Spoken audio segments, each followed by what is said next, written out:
Bonjour, bien-aimés qui m'écoutez actuellement et soyez bénis dans le précieux et glorieux nom de notre Seigneur Jésus-Christ. Alors, aujourd'hui, le message d'exhortation s'intitule Dieu m'a aussi donné de dominer sur toutes choses. Et ce message s'adresse à toi, femme, afin que, comme je le dis toujours, que tu sois sûre, que tu sois certaine, que tu as quelque chose à faire dans ce monde, que Dieu t'attend dans sa mission et qu'il t'a donné les outils, il t'a donné les moyens spirituels afin euh, d'accomplir son œuvre aussi dans ce monde. Alors, le texte de base, c'est Genèse 2, du verset 26 au verset 31.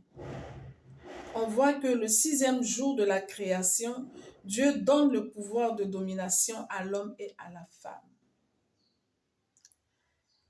C'est vrai, ce n'est pas à discuter. L'homme est le chef de famille, l'homme est le chef de la femme. La femme doit soumission à l'homme. L'homme doit amour à sa femme, comme le dit la Bible. Et la femme a été créée pour être une aide semblable à l'homme. Donc, elle a d'abord une mission à accomplir aux côtés de l'homme, à côté de son mari, pour l'aider, lui, à accomplir la mission que Dieu lui a donnée sur la terre. C'est dire que le Seigneur a mis en la femme beaucoup de potentialités pour qu'elle puisse avoir les compétences de faire cela. On est d'accord. Mais à côté de cela, Dieu a également donné la domination, également donné une mission propre à la femme, qu'elle-même, elle peut accomplir en tant qu'être humain, créature de Dieu, qu'elle peut accomplir pour son Créateur. Alors pourquoi est-ce que la femme se dit tout le temps, ah, il faut que je trouve un gars qui a de l'argent pour que j'aie une belle vie? Donc, en fait, ma sœur, Dieu t'a donné la domination et toi, tu ne la veux pas. Dieu t'a donné de posséder ce que tu as envie de posséder et toi, tu ne le veux pas. Je ne crois pas que ce soit la nature originelle de la femme, puisque Dieu a donné les mêmes capacités à l'homme qu'à la femme. Ce n'est pas comme si tu ne pouvais pas être intelligente, créative, innovante, excellente, parce que tu es une femme. Du genre, oh non, je ne peux pas faire ce genre de choses parce que je suis une femme, c'est trop compliqué. Je t'annonce une bonne nouvelle. Tu peux le faire. Je t'annonce une bonne nouvelle. La différence essentielle entre l'homme et toi, c'est le sexe. Parce que Dieu a créé l'homme et il a mis en lui la sémence qu'il doit introduire en la femme, qui doit porter la progéniture pour perpétuer la race humaine pour sa gloire. À part ça, nous avons les mêmes organes, nous avons les mêmes cellules, nous avons la même intelligence. Et même si nous n'avons pas la même force physique, c'est des choses qu'on peut pallier. Alors quand Dieu dit multiplier, il ne faut pas seulement penser aux progénitures, c'est-à-dire mettre au monde des enfants. Quand Dieu dit multiplier, c'est mettre au monde des enfants, mais on peut le comprendre aussi spirituellement, au-delà des enfants physiques, la progéniture pour mettre des enfants au monde pour accomplir la volonté de Dieu. La fécondité se voit aussi dans le travail, dans les affaires et dans la mission que Dieu nous donne sur la terre. Femme, Dieu a mis en toi des talents. Au fond de toi, tu as bien envie de les exprimer, mais tu manques de volonté et de courage, ou bien les situations de la vie qui t'accablent ne te permettent pas d'éclore. tu te dis souvent, on peut se dire, non, je suis mariée. Mon mari prend déjà toutes les charges de la maison en compte, il s'occupe des enfants, c'est un bon mari. Bon, si j'ai un petit salaire de 150 000, 200 000 francs, bon, c'est bon pour me gérer. J'entends ça souvent. Mais il arrive, puisqu'on ne maîtrise pas l'avenir, que la situation se dégringole à la maison. Soit le mari n'est plus là, soit on se sépare. Et on a vu beaucoup de familles où quand le mari, une fois que le mari n'est plus là, mais la situation devient difficile à la maison. On commence à accuser les oncles, oh, de ne pas s'occuper des enfants de leurs frères, etc., etc. Mais si, en tant que femme, si tu avais saisi la domination et le pouvoir que Dieu t'avait donné pour bâtir toi-même une richesse, pour réaliser tes rêves, pour donner vie à tes rêves, tu aurais pu aider à garantir l'avenir de tes enfants. Parce que ce n'est pas normal que lorsque le mari n'est plus là, nos enfants se retrouvent dehors. On les renvoie de l'école parce qu'on ne peut plus payer leur scolarité. On nous renvoie de la maison, on dort dehors, on n'a plus rien à manger. Ce n'est pas normal. Nous avons la capacité d'éviter cela. Dieu nous a donné cette capacité, ce pouvoir de dominer sur toute situation. Alors, utilisons-le. Si, en tant que femme, on a une position,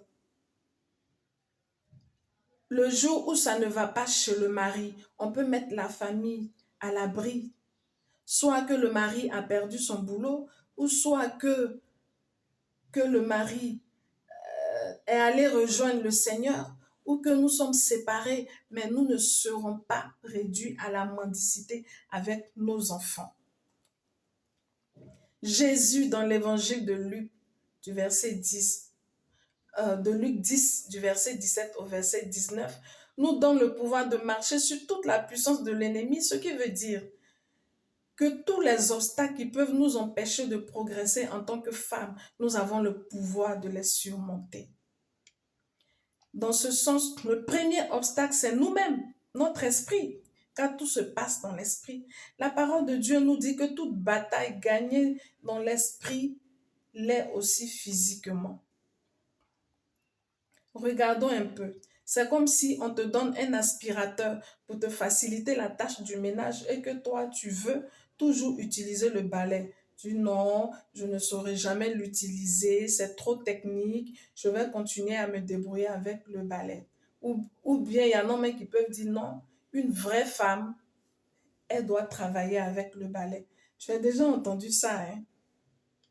Et tu t'abaisses toujours, tu as mal au dos, alors que tu as déjà le pouvoir d'avancer juste ton doigt et d'appuyer sur un bouton de l'aspirateur pour qu'il nettoie toute la maison plus facilement pour toi. Pourquoi penses-tu être incapable de faire quoi que ce soit? Pourquoi penses-tu que tu n'as que ton corps à offrir? L'homme aussi a son corps à offrir en passant. Je ne dis pas que l'aide, qu'il faut refuser l'aide du mari. Toutes les femmes aiment que leur mari prenne soin d'elles, leur donne l'argent, s'occupe d'elles. Je suis la première. Voilà. C'est pas parce qu'on est une femme battante, on est une femme euh, qui a le pouvoir que on va cracher sur les attentions de son mari. Non. Ce n'est pas de cela que je parle, mais je dis que tu as aussi le pouvoir de dominer. Et si ton enfant est malade, tu as le pouvoir de dominer sur la maladie.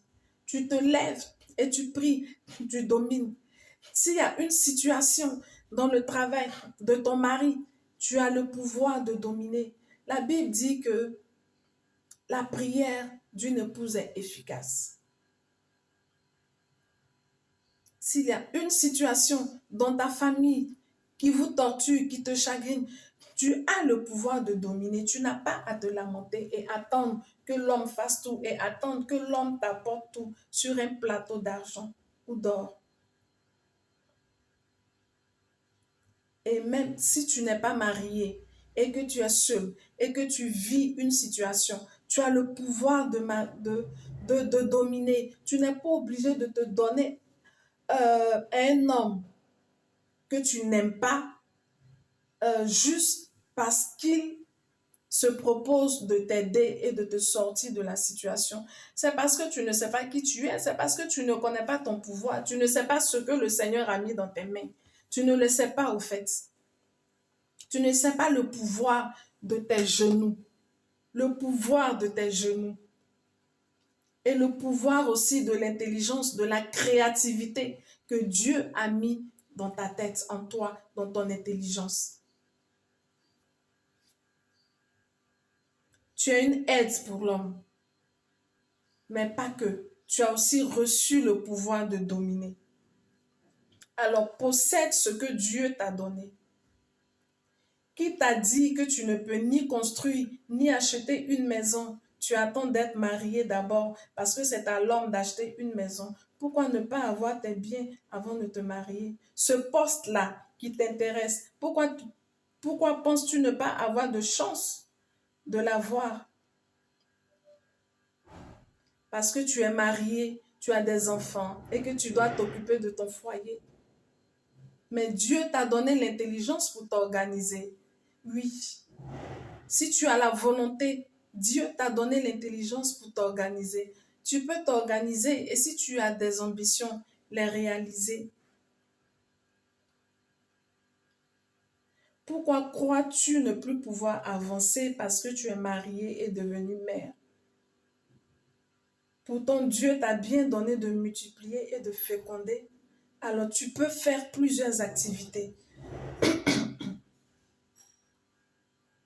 Chère sœur, tu as aussi besoin de semer dans l'évangile, de semer, ne serait-ce que cela, participer à une évangélisation, participer à une campagne pour le royaume. Et pour cela, tu as besoin d'avoir des moyens. Si tu veux aider un homme de Dieu, un pasteur ou une œuvre, une mission, une église, tu vas aller demander à ton mari pour faire ces dons-là. Pourtant, nous aussi, en tant que femmes, on doit participer à l'avancement du royaume, à l'avancement de l'œuvre de Dieu. Et nous avons besoin de moyens pour ça. Alors, chère sœur, prends tes immeubles, prends tes villas, prends tes voitures, prends ton travail, prends ton business, constitue un matrimoine pour tes enfants et pour toi-même. Accomplis la mission que Dieu t'a donnée. Domine sur toute situation. Aucune situation ne doit t'effrayer parce que tu as le pouvoir de dominer. Saisis la domination que Dieu te donne. Deviens quelqu'un dans ce pays, deviens quelqu'un dans ce monde.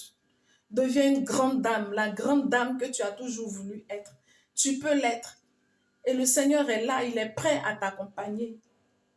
Il a mis devant toi les outils pour que tu puisses avancer, pour que tu puisses déjouer tous les coups bas, pour que tu puisses déjouer les préjugés, pour que tu puisses déjouer tous les obstacles. Bien sûr, il y a toujours des obstacles à la montée. Mais saisis la domination. Souviens-toi de ce que Dieu a dit au commencement, à la Genèse. Il a dit, je vous donne la domination. Cette domination, elle t'appartient aussi. Que Dieu te bénisse.